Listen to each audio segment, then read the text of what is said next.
Wengine wakazi wa Kiteje katika eneo bunge la Matuga kaunti ya Kwale wamelalamikia harufu mbaya ya mradi wa kufuga kuku unaotekelezwa na mwekezaji wa kibinafsi.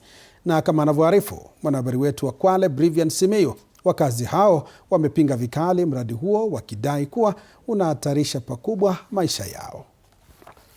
Kijiji cha Kiteje eneo bunge la Matuga kaunti ya Kwale ndiko kuna kuendelezwa mradi mkubwa wa ufugaji wa kuku karibu na makazi ya watu. Wakazi wa kijiji hiki wanasema mradi huu umekuwa kero kwao kutokana na harufu mbaya ya uchafu wa kuku. Kuna mfanyabiashara mmoja anafuga kuku.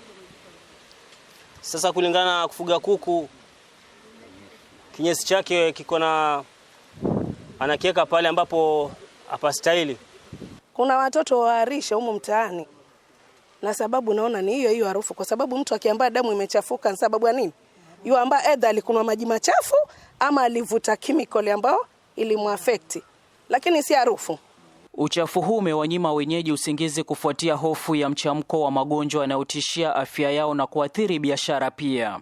Wenyeji hawa sasa wanaitaka serikali kuingilia kati baada ya malalamishi yao kupuuzwa na mwekezaji huyo. Sasa hizi ni kila baada ya siku ya kwanza ya pili inabidi ninunue tena ndo nipuulize kwa hiyo biashara yangu, ndo ili wateja kidogo waweze kuja kupata nafasi ya kuja na kuwa na ile imani ya kuwa wasiathirike na hiyo harufu pamoja na nzi.